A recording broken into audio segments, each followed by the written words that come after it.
Bueno, el núcleo, digamos, está, como todos ustedes saben, está rodeado por una envoltura nuclear que va a encerrar al DNA y va a definir ese compartimento nuclear. Esta envoltura nuclear está formada por una membrana interna, una membrana externa, y ambas membranas están atravesadas por poros nucleares, como se muestra acá en la figura, que son los poros, ¿sí? Bueno, la membrana interna contiene proteínas que constituyen, o sea, proteínas que constituyen los sitios de unión de los cromosomas y también está formada por la lámina nuclear. Mientras que la membrana externa se continúa con la membrana del retículo endoplasmático y posee ribosomas unidos que van a sintetizar las proteínas que van a ir al espacio perinuclear, que es igual que el lumen del retículo endoplasmático. Los poros nucleares, ¿sí? Permiten un transporte bidireccional de proteínas y de RNAs entre el núcleo y el citoplasma. Acuérdense que el núcleo y el citoplasma son dos lugares que son topológicamente equivalentes. Entonces, ¿qué va a entrar desde el citoplasma al núcleo? Bueno, todas las proteínas que se necesitan, cuya función tiene que ser en el núcleo, ¿no? Entre ellas están histonas, la DNA y la RNA polimerasas, reguladores de la transcripción, proteínas de procesamiento de ARN, proteínas ribosomales, etc.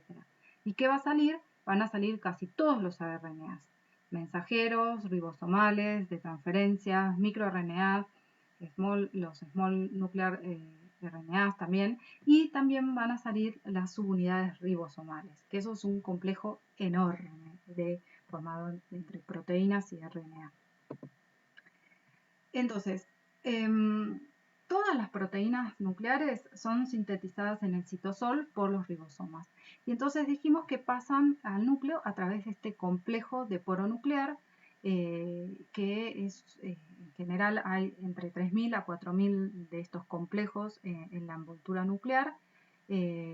Digamos, esos poros tienen 9 nanómetros de diámetro, o sea, son grandes. Es una estructura muy compleja y está formado por 50 proteínas distintas que se llaman nucleoproteínas, ¿sí? Y este complejo de poro nuclear es una barrera selectiva. ¿Por qué? Porque, bueno, va a permitir el paso de proteínas pequeñas, ¿sí? Por difusión pasiva. Proteínas de menos de 15 kilodalton pasan sin ningún tipo de transporte. Por ejemplo, las histonas. Pero, sin embargo, este complejo del poro nuclear va a bloquear el paso de proteínas más grandes, ¿sí? En realidad, las proteínas no es que los bloquee, sino que estas proteínas más grandes tienen que pasar a través del complejo del poro usando un transporte activo, que ahora vamos a ver cómo se da.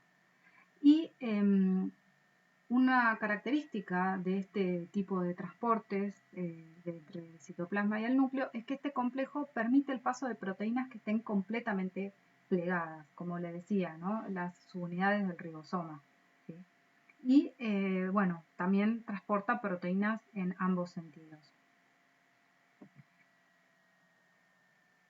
Bueno, acá hay un esquema que muestra cómo es el complejo del poro nuclear en vertebrados. Digamos, eh, las nucleoporinas se disponen en simetría octamérica, ¿sí? Y extienden como unas fibrilas hacia el citoplasma, ¿sí? Y fíjense que acá se muestra un esquema de todas las proteínas que van a estar entre las nucleoporinas y otras proteínas scaffold que van a estar formando el poro. Y acá les muestro dos imágenes obtenidas por microscopía electrónica del poro, de dos complejos de poro nuclear, en donde ven, digamos, cómo atraviesa las dos membranas. Bueno, ahí están bien juntitas las dos membranas. Y esta es otra imagen en que se muestra los complejos del poro nuclear, distintos complejos. Bueno, entonces, dijimos que las proteínas que van a ser transportadas al núcleo van a tener una señal de clasificación. Esa señal de clasificación se llama secuencia de señal de localización nuclear, o NLS, ¿sí? Es una secuencia de localización interna que va a permitir el paso de proteínas hacia el núcleo, que es rica en aminoácidos básicos y que no se va a eliminar tras pasar la proteína al núcleo. Y también existen señales de exportación nuclear, o sea, que permite el paso del núcleo al citosol, como por ejemplo de RNAs y proteínas. Y este transporte, el de exportación, va a estar mediado por exportinas. El de importación, o sea, el que lleva las proteínas al núcleo, va a estar mediado por unas proteínas que se llaman importinas. Ahora lo vamos a ver. Bueno, y digamos, las secuencias de localización nuclear son secuencias que se conocen bastante bien, ya que se estudiaron, digamos, se estudiaron proteínas nucleares de distintas especies, en donde, digamos, se comparó por ejemplo, en este caso se muestra un ejemplo de la tRNA sintetasa, en donde, digamos, la secuencia de aminoácidos de esta proteína se comparó en distintas especies y se encontró esta secuencia en todas estas proteínas. Entonces, en general, uno, digamos, ¿cómo hace para saber si es si esta secuencia es la que digamos, localiza las proteínas en el núcleo? Bueno, uno puede agarrar esta secuencia, digamos, y clonarla, ¿sí? Clonarla río arriba, por ejemplo, de una proteína reportera como GFP. Luego ese plásmido lo va a,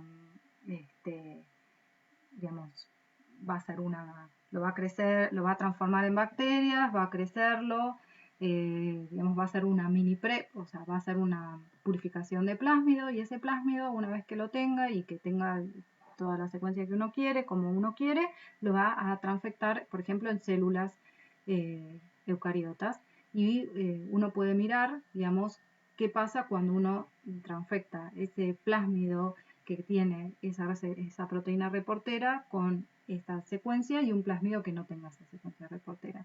Y ver, simplemente utilizando un microscopio de fluorescencia, ver en dónde se encuentra la fluorescencia, si en el núcleo o en el citoplasma. Acá les muestro otro ejemplo de cómo se estudian la importancia de esta señal en la localización de una proteína nuclear. En este caso se ve una foto en donde se está estudiando la señal de localización del antígeno T. Bueno, estas son células, digamos, en las que se hizo una inmunofluorescencia y se ve que esta secuencia está intacta y se ve que la proteína se encuentra toda en el núcleo, ¿sí? Sin embargo, cuando uno de estos aminoácidos, cuando se muta esta lisina por una treonina, esta secuencia señal se altera, y cuando uno va a estudiar, digamos, dónde se encuentra la fluorescencia de esa proteína, ve que está toda en el citoplasma.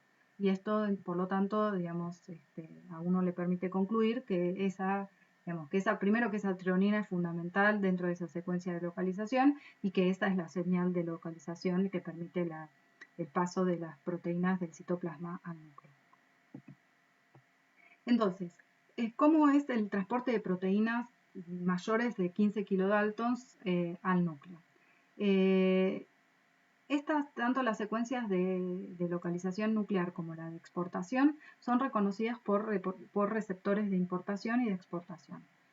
Las secuencias de importación, o sea, las secuencias de localización nuclear, van a estar reconocidas por las alfa y beta importinas para los amigos. Y las señales de exportación por unas proteínas que se llaman exportinas. Ambas son proteínas solubles que se encuentran en el citoplasma, ¿sí?, que se van a unir a la señal de localización nuclear o la de exportación, ¿sí?, en la proteína a ser transportadas. Bueno, luego estas importinas, una vez que reconoce, por ejemplo, en el caso estamos hablando de un caso en que una proteína tiene que ser transportada al núcleo. Entonces la importina reconoce a la proteína y ese complejo va a unirse a las nucleoporinas del poro, ¿sí?, y va a pasar a través del complejo del poro nuclear. Este transporte es un transporte dependiente de GTP, ¿sí? Y en particular es dependiente de una proteína que se llama RAN, que es una GTPasa, que es la que va a dirigir el transporte nuclear. Esta RAN GTPasa, esta GTPasa, es un switch molecular. Puede estar en dos conformaciones diferentes, dependiendo de si está unida a GTP o a GDP. Entonces, ¿cómo sería, digamos, el esquemita de transporte de las proteínas? La proteína que tiene la secuencia de localización nuclear es reconocida por esta importina. Este complejo de importina y proteína primero reconocen a las fibrilas del complejo del poro nuclear y van pasando a través del poro. Una vez que llegan al lado nuclear, este complejo de proteína e importina es reconocida por esta RAN GTP, ¿sí? La unión de esta RAN GTP a este complejo induce la liberación de la proteína en el núcleo. Y luego este complejo de importina con RAN GTP es traslocado hacia el citoplasma.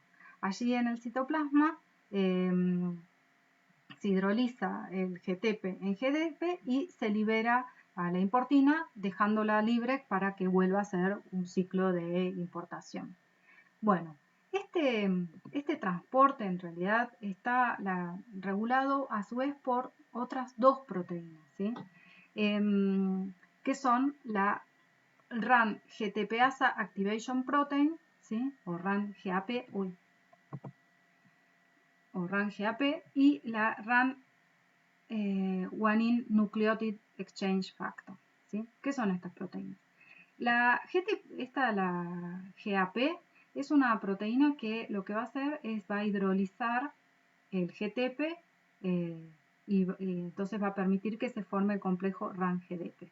Y esta RAN-GEF o Guanine Nucleotide Exchange Factor, esta proteína está siempre asociada a la cromatina y es la que permite el intercambio entre GDP y une GTP, ¿sí? O sea, que digamos, y como esta proteína es de localización nuclear exclusivamente, en el núcleo siempre se va a encontrar esta RAN GTPasa. Por otro lado, entonces, digamos, todas las proteínas, digamos, hay como una compartimentalización, si quieren, que está dado por la localización de esta proteína, del RAN GTP y el RAN GDP. El RAN GTP siempre está en el núcleo y el GDP en el citoplasma. Y es este gradiente de RAN GDP y RAN GTP que es los que manejan el transporte nuclear.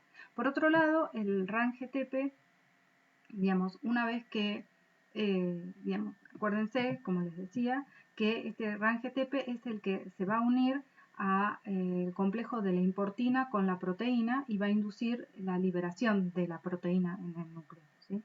Y todo este complejo va hasta al citoplasma, ahí se hidroliza el GTP en GDP y se libera la importina.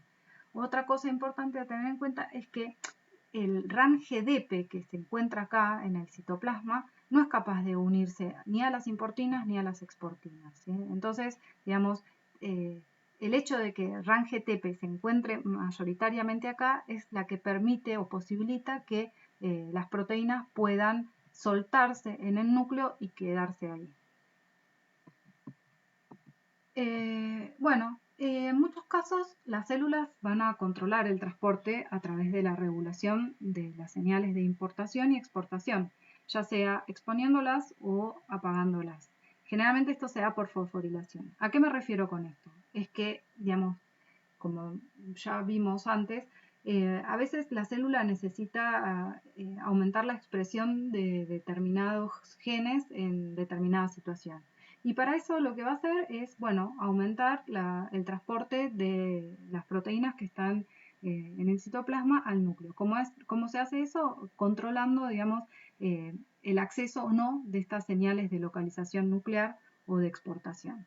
En este caso les muestro un ejemplo de este, es el NFAT, que es Nuclear Factor of Activated T Cells, es un factor de transcripción, ¿sí? Que digamos, se encuentra, digamos, normalmente en las células T Cuando no están activadas, se encuentra en el citoplasma y está fosforilado.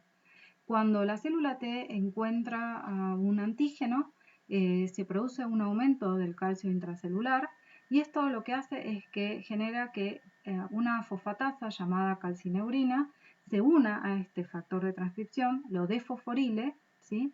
Y bloquee, por un lado, la señal de exportación, la unión de la calcineurina al NFAT, bloquea la señal de exportación nuclear y expone la señal de importación nuclear. Entonces, este complejo de NFAT calcineurina es transportado hacia el núcleo. Allí el NFAT, una vez en el núcleo, es capaz de reconocer las secuencias, digamos, o las secuencias, una secuencia específica en los promotores de los genes que va a activar.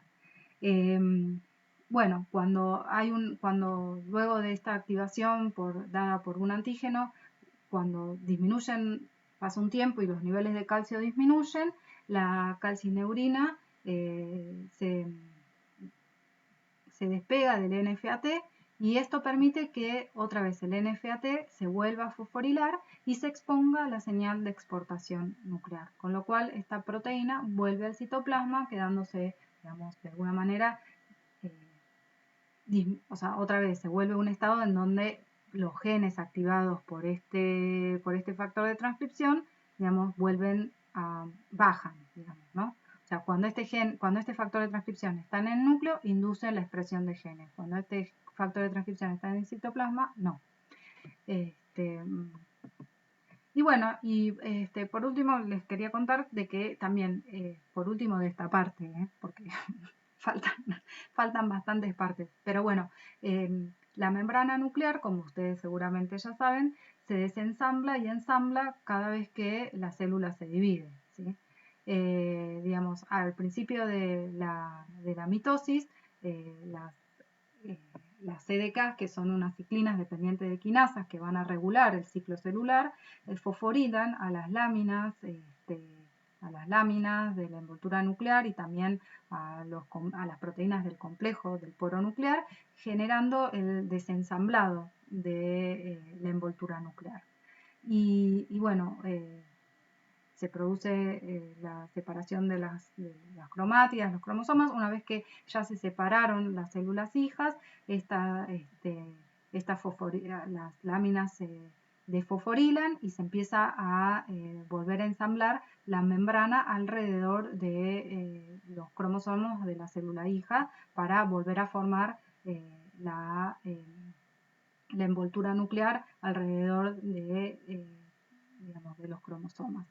Y este ciclo, si bien está muy regulado por las CDKs, también, digamos, está bastante regulado por las RAN-GTPasas, ya que estas proteínas van a estar localizadas en mayor medida cerca de las cromátidas, porque acuérdense que les dije que estas otras proteínas, las RAN Guanine Exchange Factor, que eran las que inducían el cambio entre GTP y GDP, están ligadas a los cromosomas. Entonces, digamos, una vez que se empiecen a formar la envoltura nuclear alrededor de los cromosomas, estas RAN-GTPasas van a estar ahí y lo que van a hacer es que van a, de alguna manera, a aumentar la localización de proteínas nucleares otra vez en el núcleo de estas células hijas. De todos modos, mientras se van formando estas membranas, las proteínas que tienen localización nuclear y que quedaron en el citoplasma pueden volver, ya que acuérdense que la señal de localización nuclear no se cliva después de llegar al destino nuclear. O sea, si estaban en el núcleo, puede ser que estén en el citoplasma, pero van a ser traídas nuevamente al núcleo, ¿sí? Lo cual ayuda a que, bueno, se pueda volver a formar los dos núcleos distintos con todas las proteínas que se necesitan en cada caso.